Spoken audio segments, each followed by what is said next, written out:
Barrington, I'll mute you. Okay. There, you're muted. Okay, I think that's it. Um, all right, so again, welcome.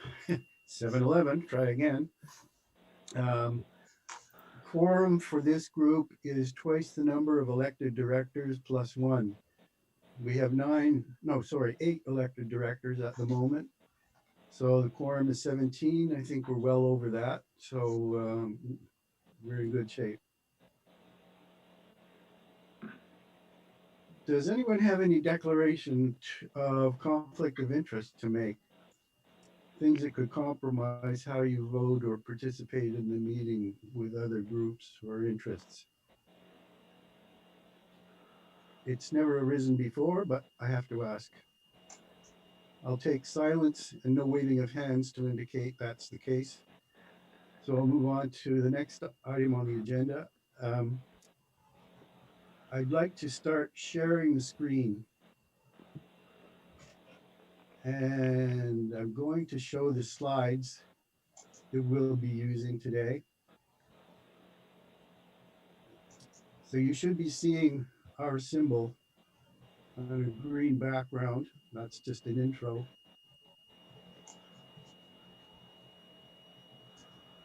That's just description of what this meeting is. These slides are on our website if you want to go back and look at them again.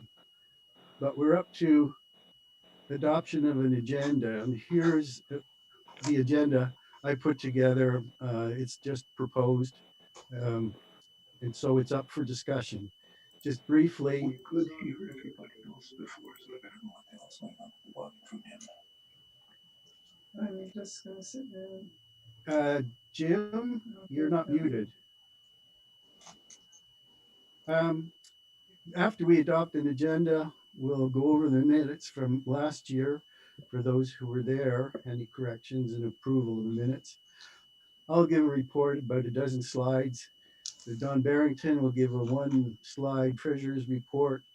We'll talk about a membership fee for next year, three proposed changes the directors suggest should be made to the bylaws, but they're only possible if the membership agrees by vote at this meeting. We do have to proceed to refresh the board of directors a bit, and I'll explain that later. Then I'd like to go over the next steps that the board is proposing that the society take in the next few months. Any questions and comments you've got, suggestions, et cetera, and then we adjourn, and all of that before the first 11 points of the formal part of the meeting we have to do just for legal reasons. And then the last item, recent additions to our collections. I asked Jim Mungren, we got about a dozen slides of things that have just come in the last few weeks that you may find interesting, kind of dessert after the formal part of the meeting. So how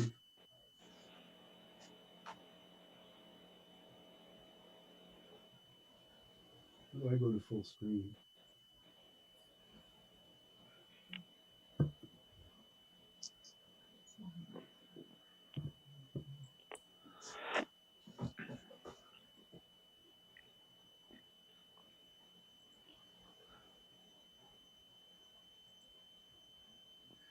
Okay, so there's a proposed agenda. Does anyone have any changes they would like to make? If you do, put your hand up just so I can see, because everyone's muted now. If not, I'd appreciate it if someone could propose we adopt that agenda. Simplest way is just hold your hand up. Dave Cox, second. Charles,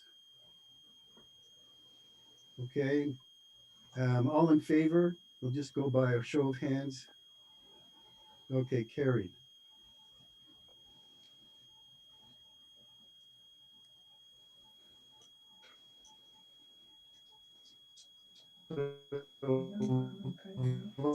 Adopting Voting the agenda. normally Yeah. is as simple as minutes from last year.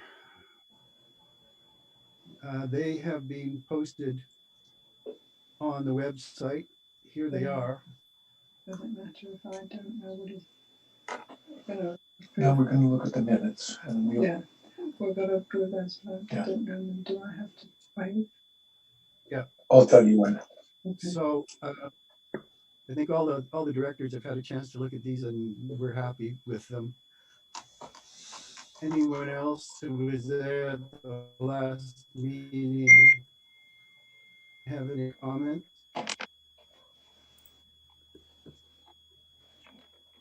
Um, our excellent secretary Morgan always puts out first class minutes, so we're very lucky at that. Okay, Morgan, would you care to move that we approve your minutes? Just wave your hand if you agree to make that motion. And second by Herbert Miller. Okay, all in favor, please hold your hand up. Okay, and there's enough there that there's no way we can have a vote against. So I won't call for the nays. So we can move on to President's report.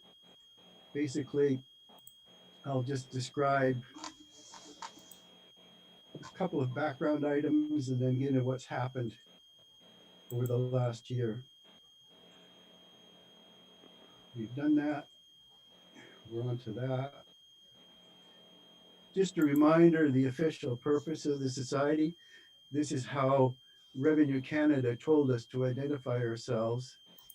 Basically, we're collecting, archiving, preserving, and protecting artifacts related to Canada's nuclear R&D, and to carry out activities ancillary and incidental to the attainment of the above charitable purpose. I think clause 2 seems to be something Revenue Canada recommends all the charities have. Who are we serving? Our stakeholders, people with an interest in what we do and our success. Of course, all the residents in this area, and I would hope in Pinawa too, school children who are going to be learning about the industry, visitors could be a draw, therefore the towns will benefit. Researchers, we've already had a couple of researchers come to look at our collections, and we can expect more as we have more to offer. Commercial and nonprofit nuclear organizations, ACL, CNO, PG, the utilities, CNA, CNS, and really all Canadians. So we're serving quite a broad range of people. So I'm sure you all know that by heart, but just a reminder. Who do we consist of this year? Well, we have 50 society members. That's a new high for us.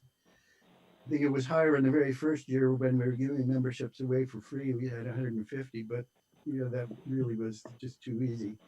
So we have 50 people now willing to invest $20 in us for the year. A good sign. We have a board of directors with 10 people on it at the moment. Some of the board members are also the officers. So those are the people empowered to take certain specific actions on behalf of the society, whereas the board is more of an oversight group, theoretically. But since we're such a small group, our board really is also the executive. The board members are quite active in actually making things happen as well as taking the lead and deciding what will happen. So there's me, Jim Ungren, our vice chair and vice president, Morgan, our secretary, Don Barrington, treasurer, Alan Simmons, membership, who we thought was going to be here tonight, but I guess he had trouble. Tom Alberger is here, Dave's here, Serna Bilzarki's here, Abra's here, and Herbert's here. So a good show from the board. We have committees tackling different items.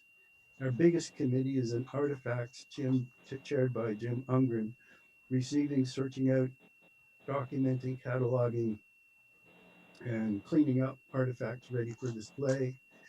Communications led by Serna. He set up the website, this meeting. We're on YouTube as we speak.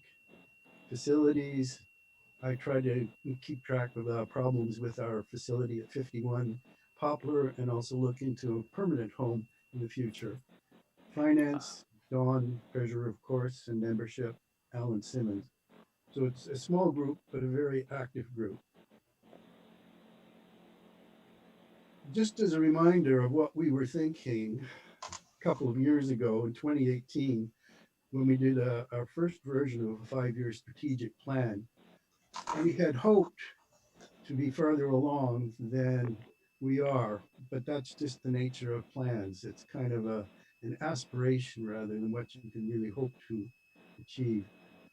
So, in effect, we're now, I'd say, working on the mid 2019 tasks, figure out what kind of permanent building we're going to be living in, have plans in place to move to it if we can, and if things fell apart, a contingency plan, what would we do if it just wasn't clear we were going to be able to do it. As you'll see later on when I tell you what's happened this year and what's about to come up, I think we're still on the same path towards a permanent operation. It's just slower. I mean, having a worldwide pandemic this year has not helped whatsoever.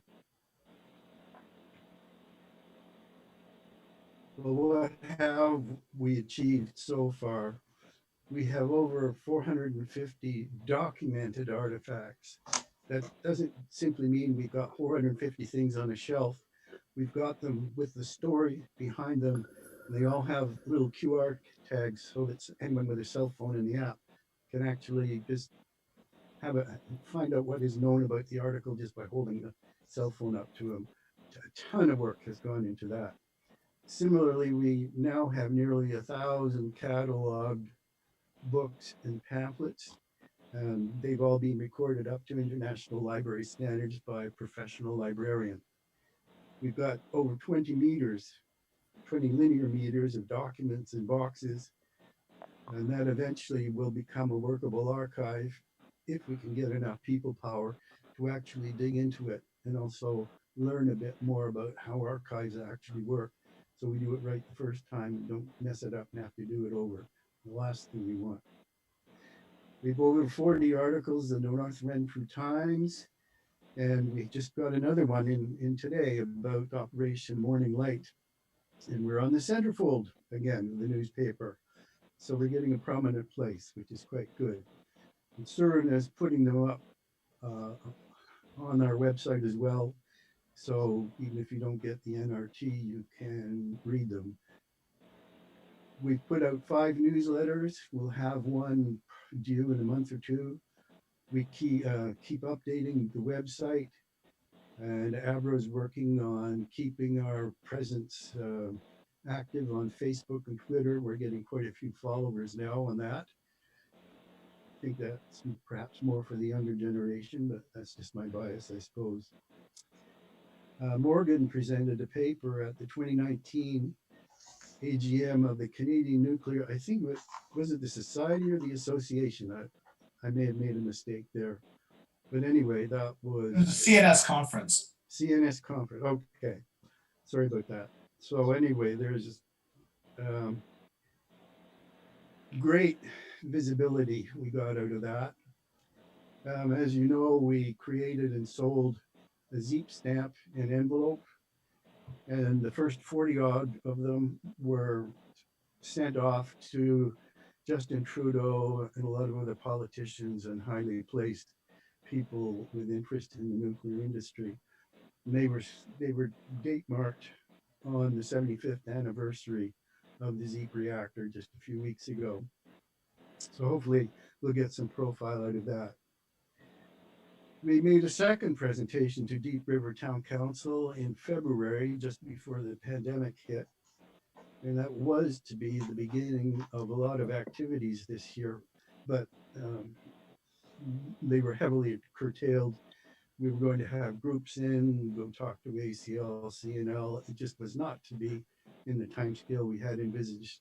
So that has put us somewhat behind where we wanted to be. But we have achieved all that. There's the envelope and the stamp. I think Herbert and Morgan especially put a lot of work into that. It turned out And really well. Abra. And Abra. Okay. So progress to date. The other kind of more things. We finally did manage to get the presidents of ACL and CNL to visit Poplar at the end of June. And um, our strategic plan, as you can tell, you saw the schedule, the 2018 version was quite outdated. So we did a major updating of the strategic plan under Dave Cox's efforts, led by that. Everyone pitched in because um, that refreshing was done, and we've sent it off to ACL and CNL presidents, and within 24 hours we got acknowledgement of receipt electronically, and they are due to get back to us to start discussion, the three-way discussions on what the future relationship between the organizations might look like. That, of course, is critical to our actually getting on to having a firmer long-term basis for what we want to do. Even with the limitations because of COVID, we did have tours from the Seniors Friendship Club, two tours actually on two different days. And the Deep River Library staff came one day to have a look at what we've got. And I think they all went away happy and impressed. We've started monthly email updates for society members, just something much more frequent, but not too frequent for society members. So that you feel more involved and up to date on what's going on rather than these 6 monthly newsletters, which get general distribution. We worked on policies and procedures to standardize how we handle artifacts, how we catalog things. And I think Surna is planning on doing one, how he runs the website, just for reference in case we ever need it. We bought a Zoom professional license. So this meeting, you'll be happy to know, is under that license, which means there's no time limit on it. But no, don't worry, I won't be long, won't rattle on. And as I mentioned, we have over 20 meters of documents, and to get a feeling of what's actually involved, if we try to convert that into a usable archive, Tom Alberger will be going to this Archives Association of Ontario, basically how you structure an archive to get it right the first time. So that's where we have been and where we're thinking of going next. I'd like to move on to the treasurer's report. Dawn, if you can unmute yourself, or if I can you unmute yourself and present your slide? Or will I have to do it? Okay, I'll have to do it. Where is he? Dawn Barrington. I've got ask to unmute. Oh no.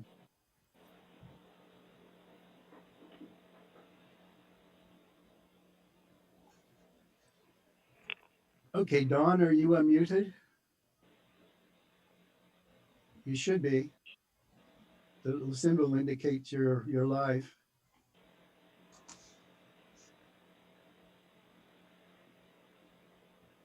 Okay. Okay, let's assume he can't do it.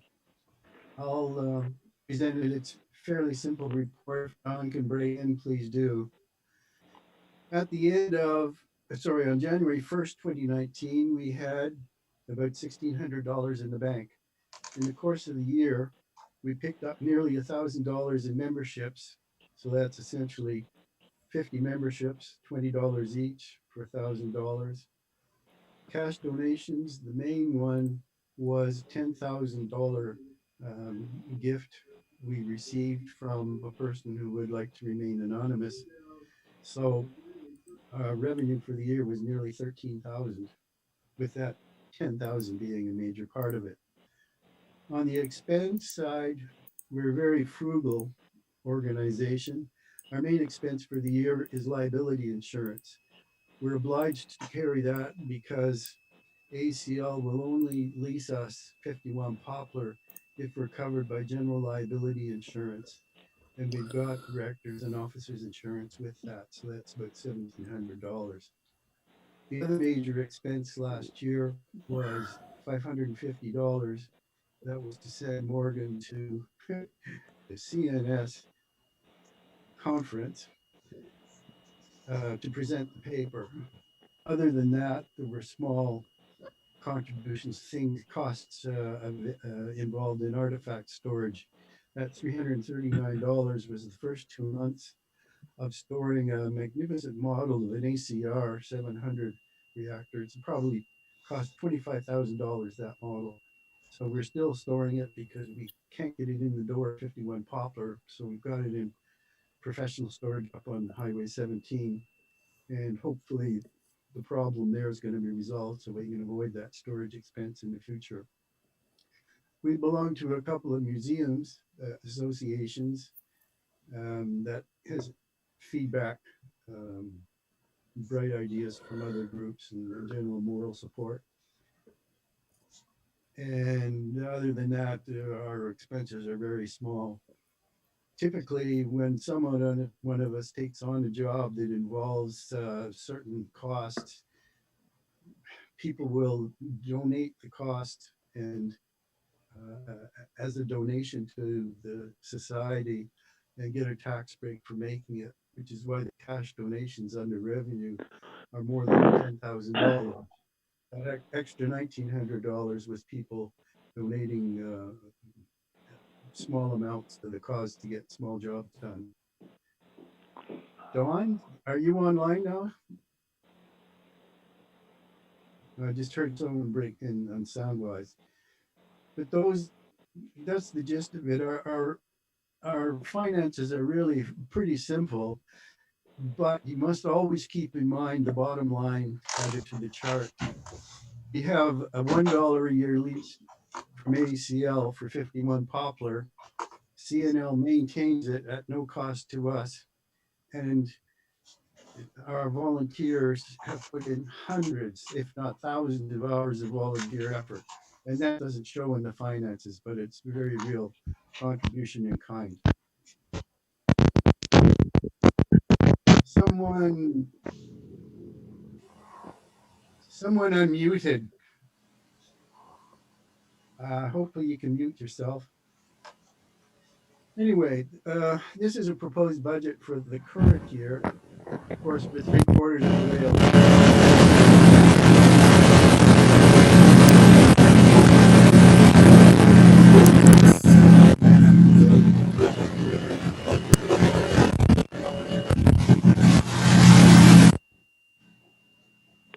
I'm going to mute a few people. I don't know what the problem is. Can you hear me yet? It's done. Yes, uh, I just finished your report. I don't know if you heard it. Oh, I did. Was it Did a better okay? job than I would. Did I get it close enough? Oh, definitely, yes. Okay, all right. Well, I've just had a horrible sound on the speaker, but it's going ahead. Now it's back. It's not muted. I'm going to mute Dawn. What? Okay, and I'll mute Ed as well. But I from who? Dawn. Oh, okay. Alex just came in. He said it was Dawn's phone. So I'll just leave things as they are. So Ed, you're on, I'm on, and everyone else is muted. Okay, sorry for Michael, the interruption. Yes. Michael, just in case people think that I went on a, some kind of junket, paid for by the society to go to the CNS conference, it was $550 for the day, but I did pay more than half of that back to the society. So, Oh, thank you. Yeah, I know. It was a big expense, but certainly worth it. And thank you for doing it. A lot of visibility out of that. Anyway, back to the sharing. So the budget for 2020 this year, we were hoping membership fee. This was actually presented at the last AGM last year. Was kind of looking ahead. So you've seen it before. 1,000 for membership fees, donations, 2,500 is reasonable, grants, possible. In fact, it could be a lot more than that, and I'll go into that a bit later. Expenses, liability insurance, and then kind of your guess is as good as anybody else's. So we'll try to make our expenses match our income so we're not losing money. But it's very hard with such small amounts to come out even. But we're okay. We have that $10,000 big cushion that will keep us in the black. Dawn, is there any comment you would want to add to that?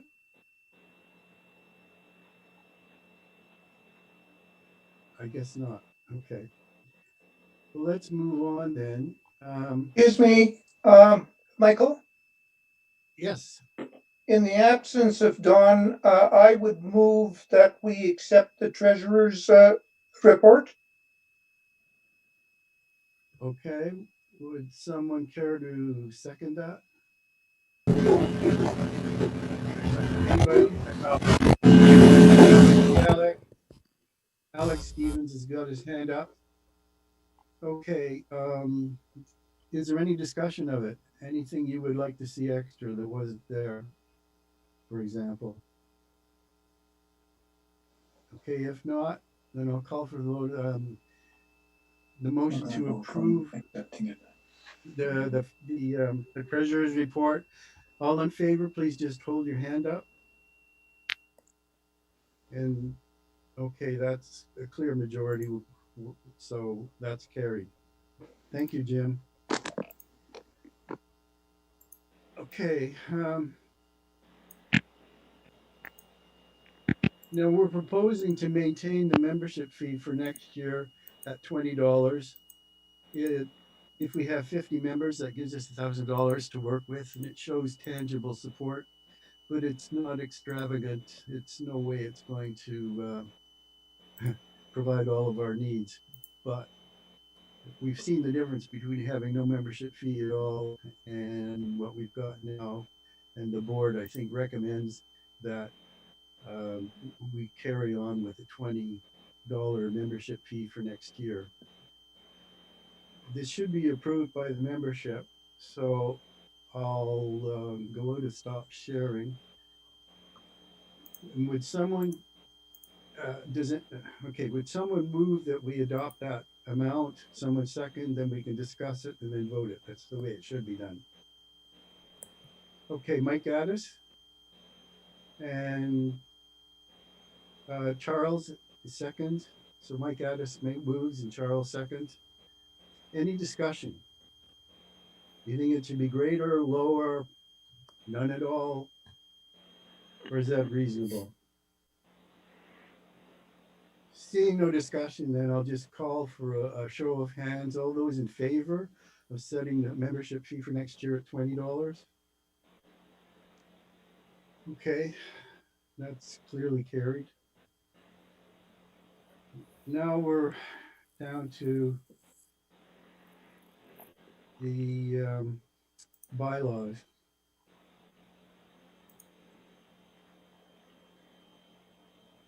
There are three changes to the bylaws the board is proposing, but they only come into force if the membership approves them at this meeting.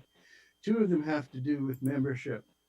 We want to rewrite clause 202.1 and 202.2 simply to describe how we have been handling memberships, because this is an issue for every club. What do you do with memberships for people who joined late in the year? You just give them the last few months, you give them an extra year. How do you handle it?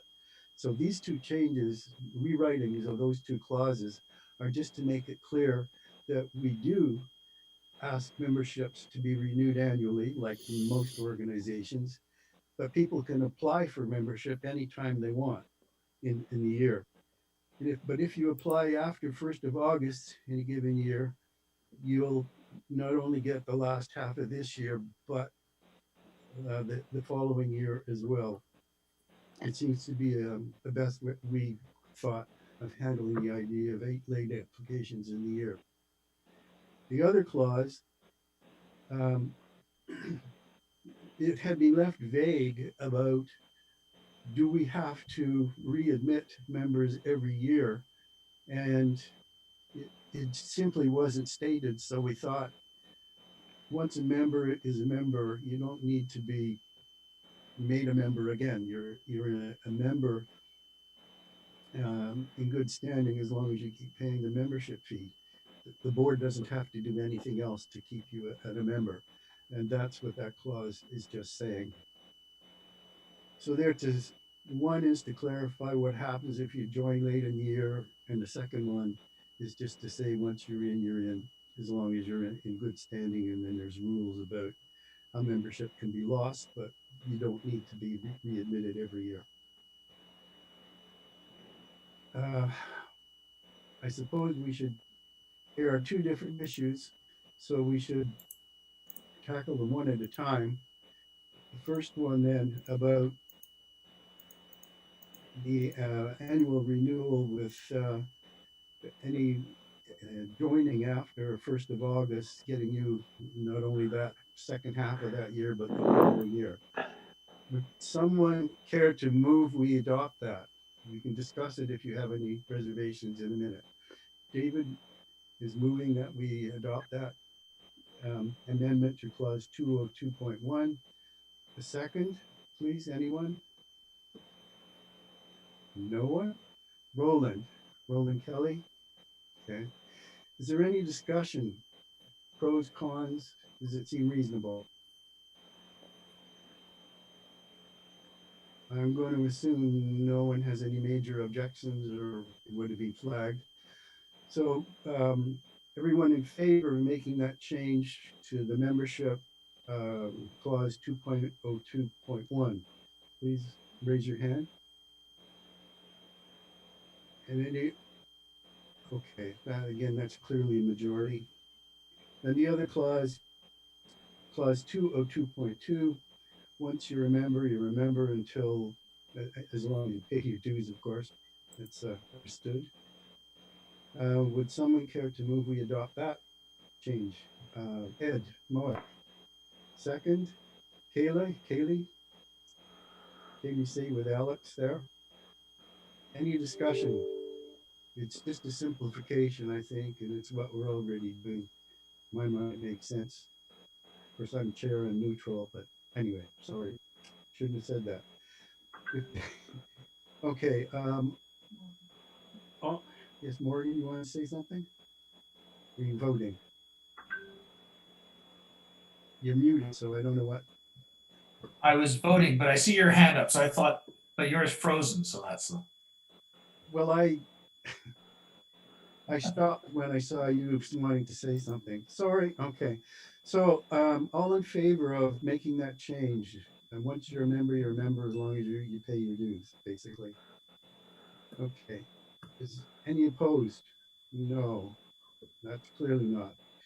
Carried. Okay, so we can move on to the other one. Where is it?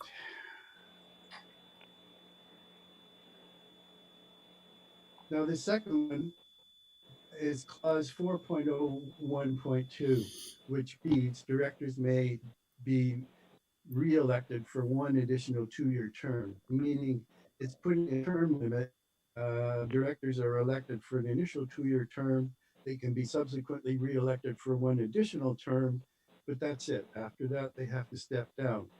It's not an issue this year. It will be an issue next year, but we feel, the directors feel, that's just not necessary. Do we need to put term limits on being a director? Tell you the pay's not great, but anyway.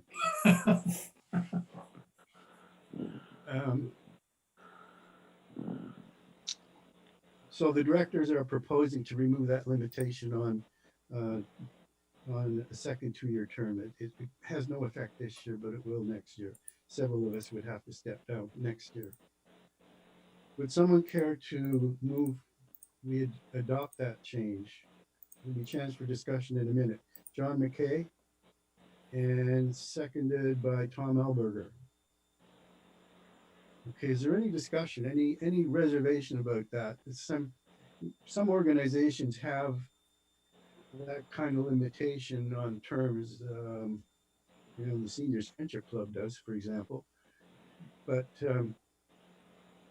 we had the feeling, given the nature of the organization, we're happy to get people who are willing to stay on as directors. Like I say, the pay's not great. So the directors felt it really wasn't necessary to have that limitation. It forces a turnover when you may be happy with the people you've got, and why force them out? That was the thinking. Does anyone have any comments or thoughts on it?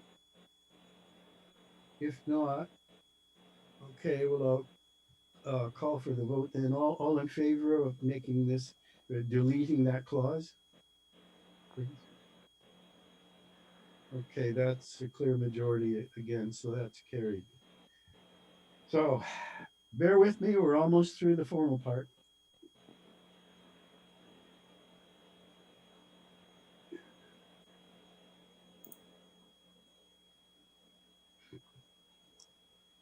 Now, we do have to, um, every year, have an election, or at least we have to review who's on the board. And we try to stagger things so that we don't have everybody who got elected to the board elected in the same year. We try to have some in odd years and some in even years. So you'll see in this one slide,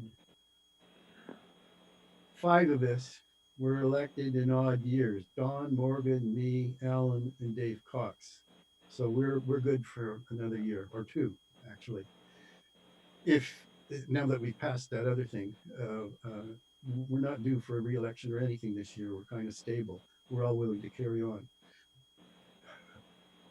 Tom Alberger and Serena and Jim Ungren were elected in 2018, so they're seeking to be elected for a second 2-year term tonight, and you'll be asked to vote on that. As well, Abra O'Leary and Herbert were appointed partway through last year, sometime after the last AGM, but their continuing on the board has to be ratified at this meeting or it can't continue. Now, Herbert recently spoke to me. He would rather step down now, given other commitments he's got. He felt he couldn't devote the time necessary. So, on the other hand, Abra is seeking confirmation by the members, so that her term would effectively start in 2019. So the bottom line, all this table, um, means that we're five of us are stable. We're not due for re-election, and we're happy to carry on. But Tom, Serena, Jim, and Abra need to have your approval at this meeting to carry on. And I'd like to present it as a slate so we don't have to go through 4 elections. So would someone care to move that Tom, Serena, Jim, and Abra be confirmed for 2-year terms? 3 of them for their second term and Abra for her first. I see Bob McElroy and Dave Cox. Any discussion? Okay, I trust that meets with, okay, in that case, we have the motion to confirm these 4 people to remain on the board. Can I have a vote? All in favor, please? Okay, that's a clear and Abra. Yeah, people that are being voted upon, of course, abstain from this one. Sorry, Michael, to interrupt. Just who seconded that, by the way? Dave Cox. Oh, Dave. Okay. Thank you. Okay, now we'll go back to the slides again. Oh, this is great fun. Navigating around all this stuff. Now we have finished what we had to do legally with that election, but I thought it would be worth giving you an idea of where the directors are thinking of taking the society next. So of course, we want to continue building our collections, cataloging things, documenting them, getting them ready for display. Some of them do need cleanup.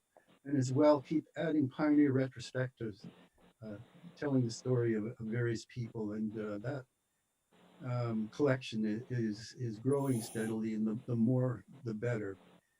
And I'll explain why in a minute, but for other than the obvious reason.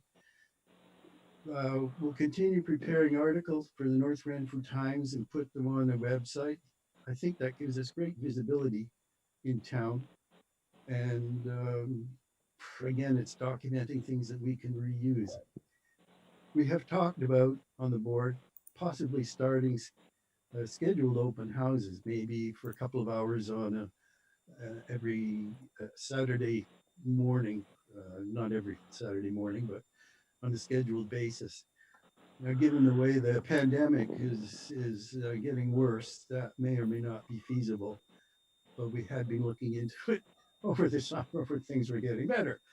And if things turn around or don't get too much worse, maybe we can carry it on. We still hope to make presentations to local groups. Jim Hungren gave one to the Rotary Club back in January, and uh, we had one scheduled with the Professional Engineers of Ontario, the local branch, but that fell through because of the pandemic. But we may still be able to do it with them or do something else with them of mutual interest. Apply for virtual museum grants. Tomorrow morning, Jim and I will be talking to Susan Wilson of that small company called I Do Business. We want to have a second go at applying to Library and Archives Canada for a grant we can use to generate a virtual museum. And we've got some ideas on what it might look like. And this time round, we'll be able to reuse our application that we put in a year ago. But we've got a new technical partner who can devote the effort needed to make this thing actually work. So stay tuned. We'll see where that goes. We haven't got the grant yet, but it could be substantial in the tens of thousands of dollars to let us actually get help to make it work. Um, as I mentioned, we did meet the presidents of ACL and CNL back in June. We refreshed our strategic plan and shared it with them. And so they just need a bit of time to think about it. And we're hoping we'll hear back from them on the first of a series of meetings with the three of us and start building some solid support. If we can get support from ACL and CNL, then we can start broadening out to other organizations. But I think that without ACL and CNL, it would be very difficult to go much further. So that's very important to us.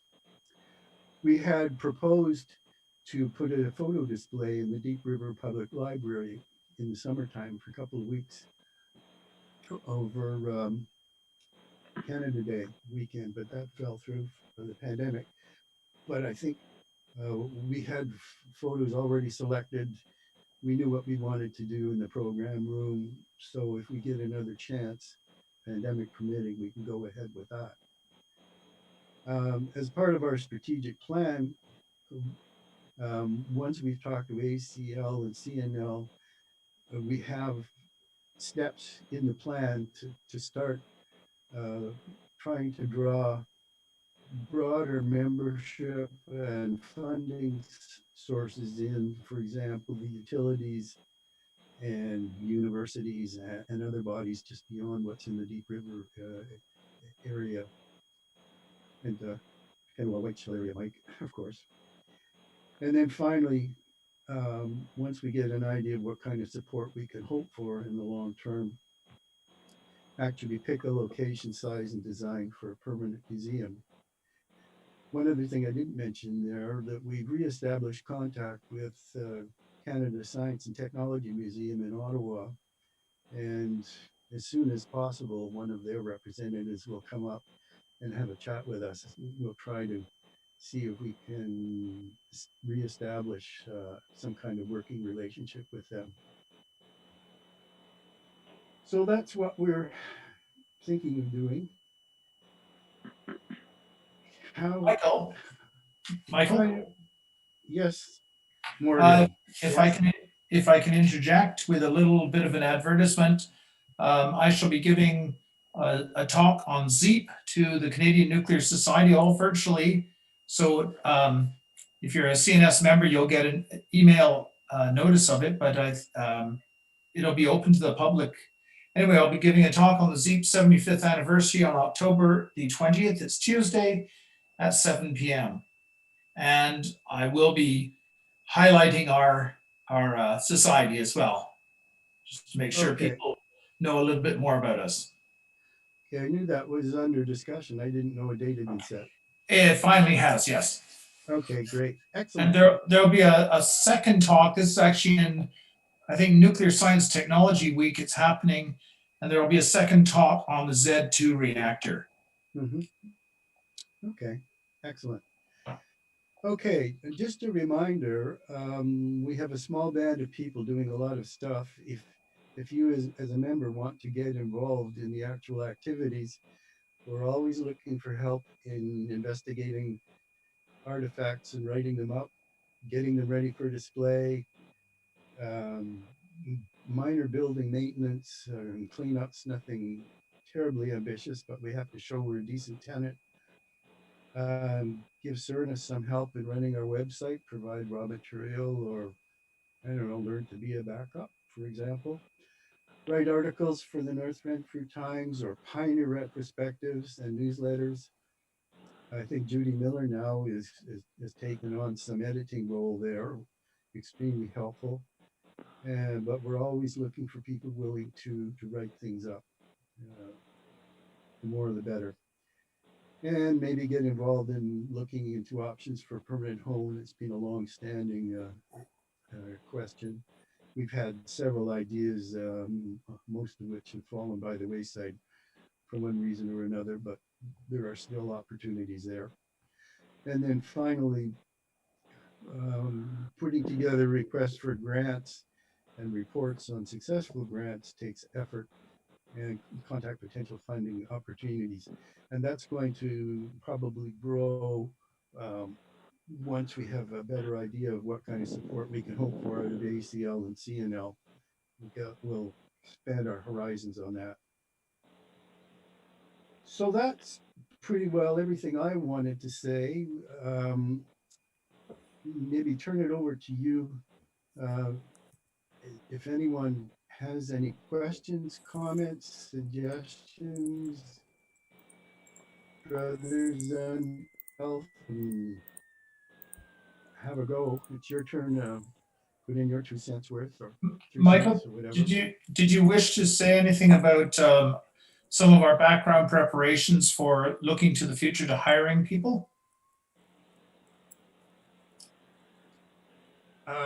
No, that's something Dave was looking into. If we ever did hire a curator, which eventually we'll have to do in the long term for sure, any support staff, and any summer students or high school students putting in their 40 hours, we have to have quite an extensive suite of programs to cover health, safety, security, et cetera, et cetera. And Dave has put together a list of what would be needed. That the actual preparation of the documents has to be carried out so we could do with help in that area if you've got experience in that area from previous working life. Is that what you had in mind, Morgan?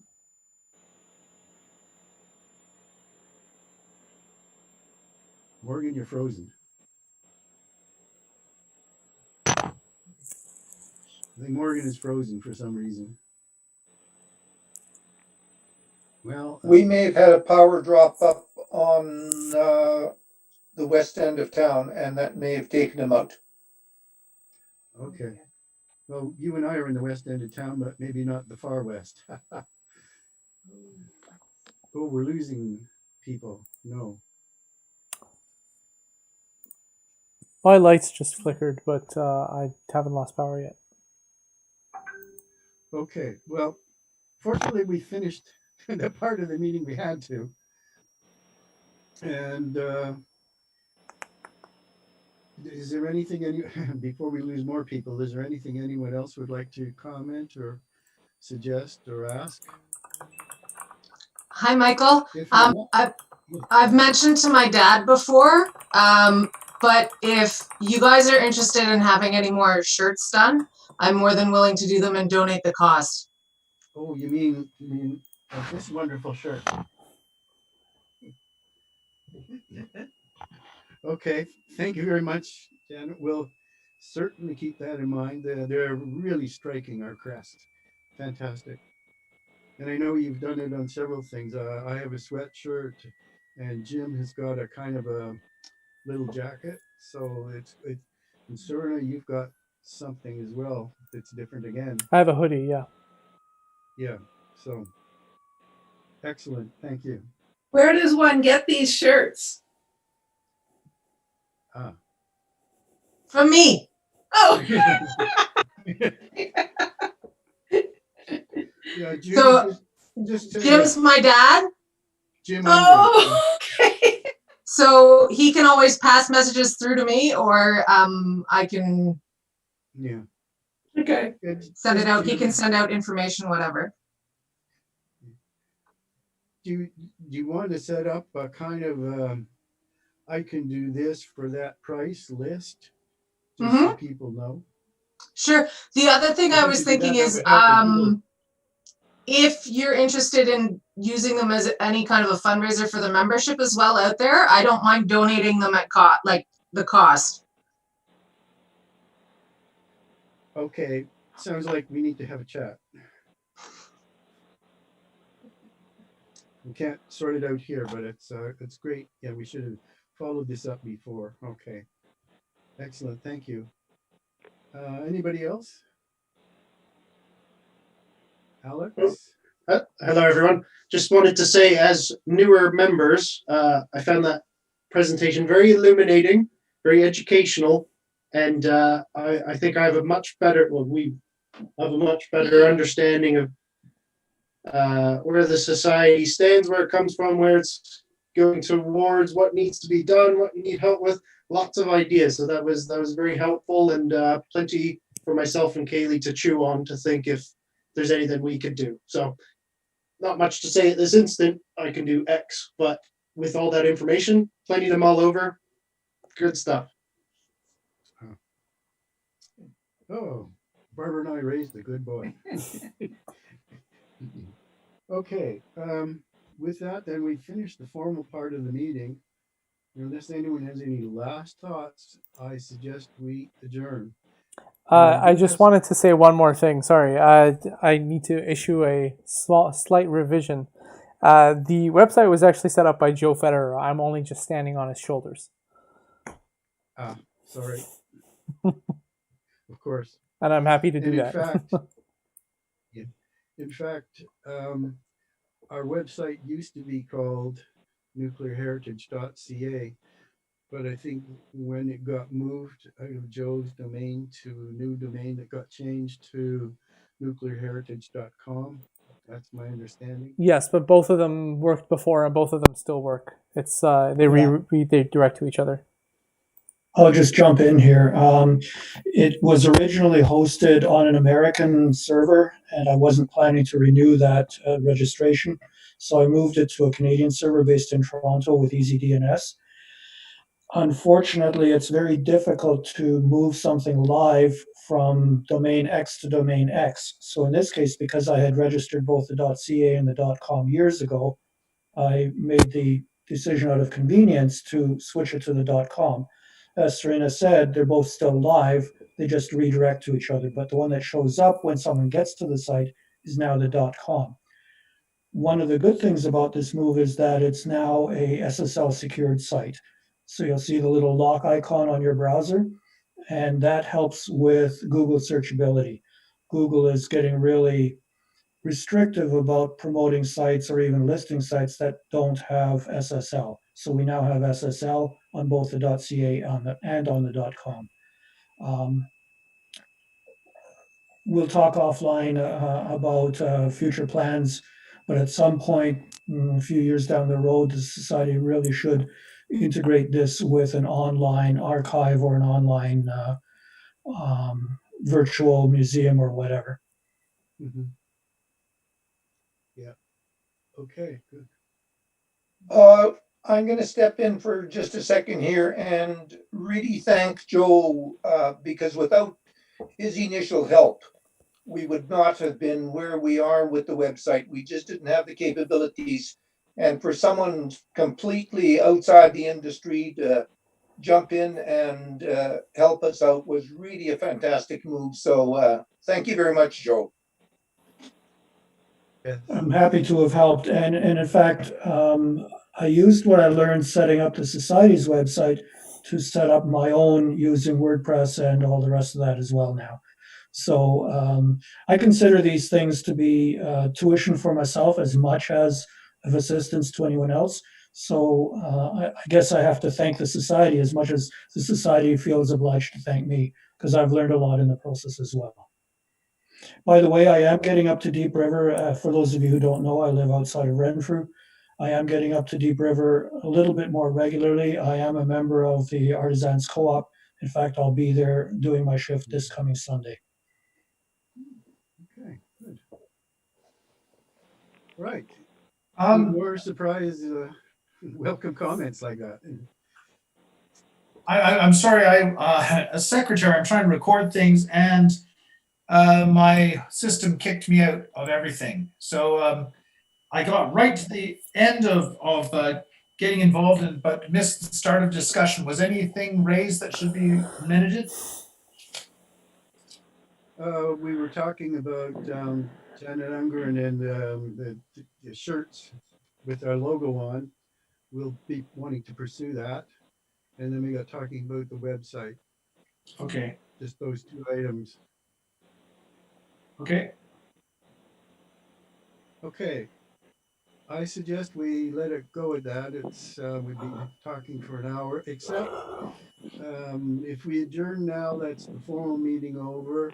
But you're welcome to stay, and we got about a dozen slides that Jim can introduce of things that have just been added to our collections in the last 2 or 3 weeks as a kind of dessert for being patient. So with that, I'll declare the formal meeting adjourned. And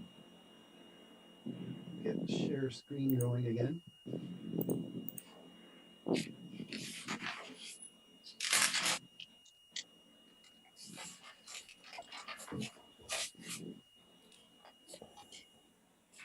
Okay, Jim, do you want to introduce the next few slides?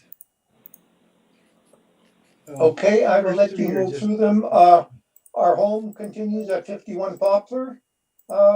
We have to thank someone else, and that is, if you wander by the building sometime, you'll see someone doing some gardening, and there are two people who've really done a lot to help out there. Morgan is one of them, and another one is Phil Simpson. Phil won't admit it, but we catch him fixing it up very often there. So thank you, Phil. I'll let you move and to the as next well. one, Michael. Yeah, we have a brand new sign there. That was recently replaced. The old one was falling apart. So, what's going on here? What you can't see is a leaking roof that we hope will be fixed this fall. And this is what we're beginning to look on the inside, although even in the past few weeks that has changed. We've got some new shelves down the middle where the tables are, and they came from Value Mart. They're the old bread racks in Value Mart. The collection is there. We are available to give anyone tours. Joe, you're coming up on Sunday. Give me a holler anytime. I'm in the phone book. Anyone would like to see what we've got. So that's just a general overview in the main room. We've now 470 or so artifacts to show you. Next one. That's the library that Tom has worked really hard, very professional job on it.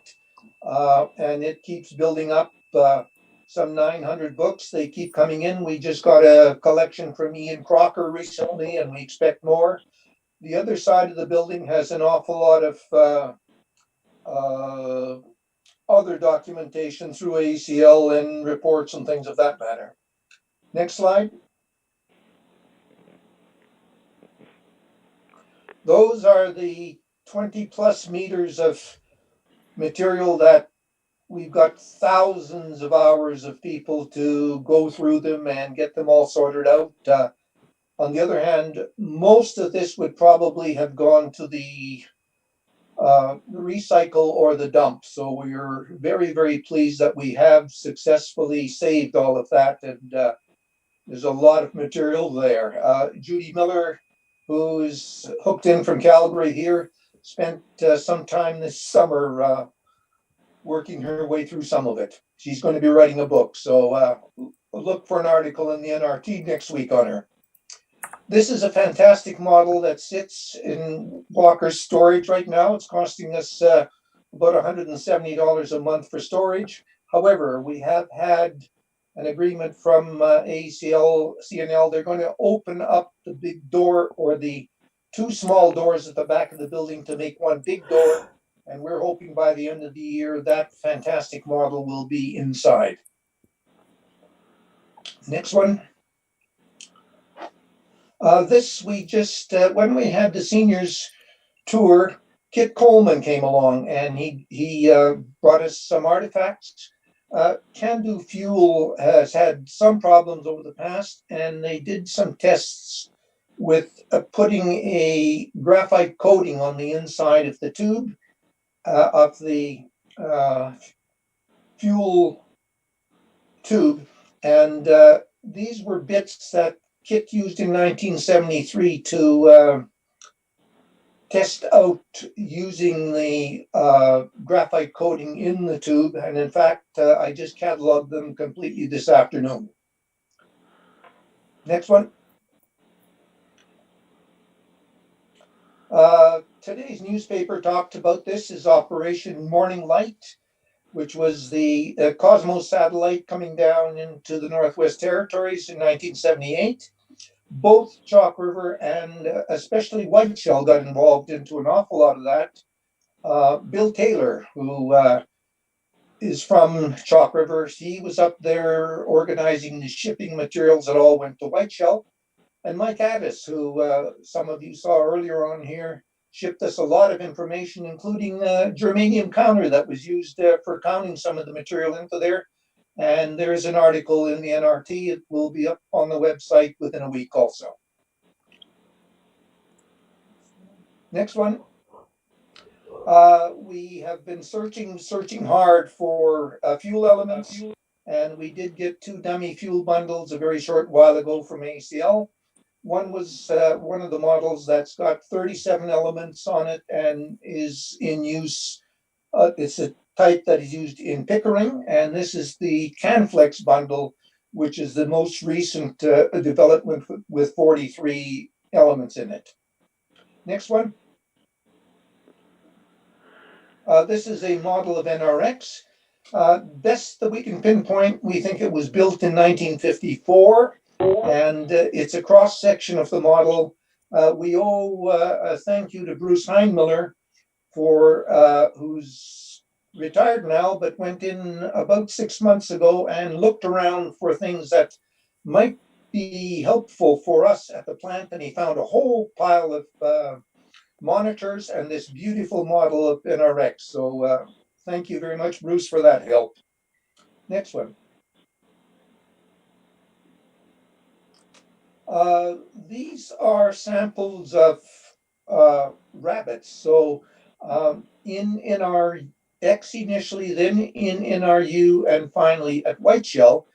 If you wanted to irradiate something in a very high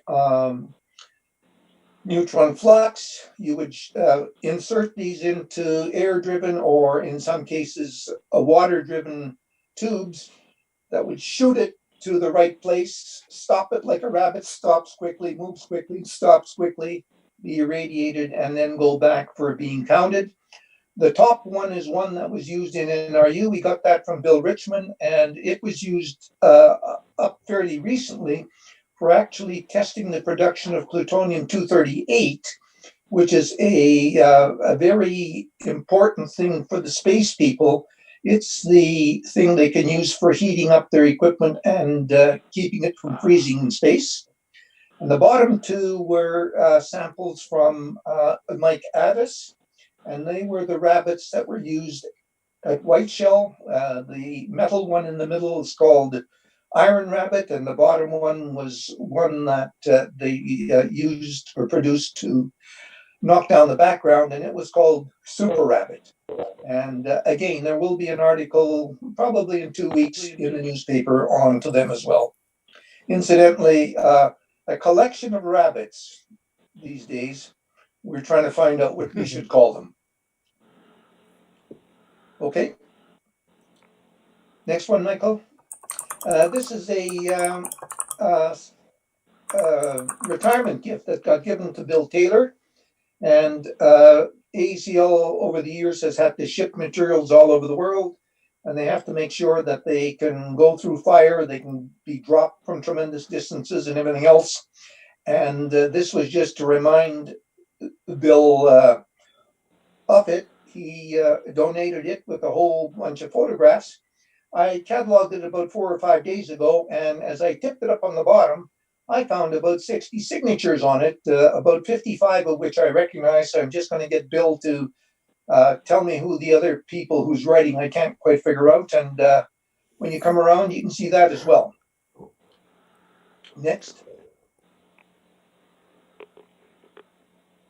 This was a display that we had for the Sound of Neutrons for the play. Unfortunately, we got into the first and second night, and then along came COVID. So not too many did see it. It's set up again. The top of it, of the display, shows Zeep in white writing there. That's actually came off the model of Zeep that Morgan Brown made his snow sculpture out of in March or maybe February. But as we say, we had a meltdown with that, so that's gone. And beside it, on to the right-hand side there, is one of the actual blocks of graphite that was used at Zeep. We do have 3 of the blocks. They weigh about 90 pounds. They're about 7 inches square and 30 inches long. I'm giving you that in English system because that's what they used at that time. Next.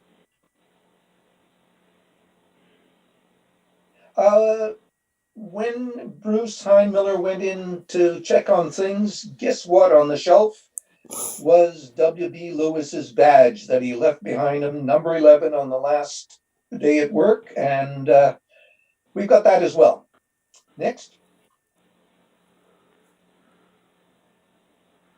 And this is a nice display that we just got with some long delays from ACL-CNL. It's a shadow box that shows starting from uranium ore at the top, going to yellow cake, going to UO2 powder, making pellets going into a fuel sheath, and then making a bundle. So it's the whole process there. That's one of the 39 element bundles that are of the type used into Pickering. And I think that's the last of the artifacts. We're still looking for some more dummy fuel bundles. We'd like to get one of the 7 element ones from NPD. We're looking for clothing to be able to use. We're still looking for red underwear, things of that matter. We'd like to find more things from more parts of the company. We have very little in the way of things from chemistry, very little in the way from the environmental sciences. We'd certainly like to expand our range. Mike Addis has done very well for us from Whiteshell, but we'd like to get some more things from power projects, commercial products, the reactors that are out there. We do have some things promised from NPD, and soon as they fill it full of concrete, if they ever get round to that, that will come. We need some things from Glace Bay if there's anything left there. Things from all the can-do sites in the country and abroad. We do have quite a few things from abroad places, and anything from other Canadian activities. We just got some information about a subcritical element in University of Toronto. We know there was a reactor at McMaster. We do have the control console from University of Alberta, Slowpoke. As many things from as wide across the country as we can get. And I think we've got one Yeah, more just slide. mention in, yeah, if I could just mention, we just heard the other day that some items will be coming to us from Port Hope, another collection of radiation monitors, and also 3 photograph albums that, at least I understand, belong to Marcel Pochon, who I didn't know, but turns out to be the first plant manager at Port Hope. He was also a colleague of Marie Curie. So I think it could be quite exciting to see what's in these photograph albums. They could be anything, yeah, but it could be quite interesting as well. We've been chasing a shuttle booster seal, the kind that was reworked after the Challenger shuttle uh, catastrophe. And we've talked to the people. Apparently, they've been trying to send us one, but they're hung up in customs. But they should be on the way.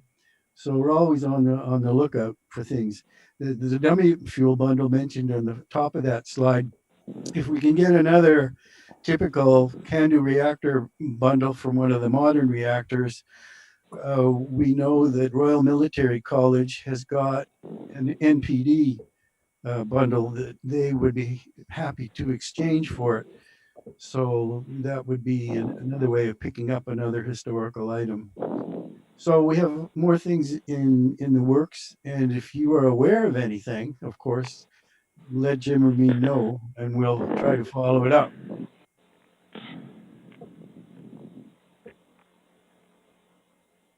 Um, this was just how we're thinking of organizing the displays in the museum as a whole. Eventually, it just follows Canada enters the nuclear age more or less. And we'll be talking to the people about the virtual museum tomorrow. Does this at least make sense to from their knowledge of how to present things and attract people to virtual museums?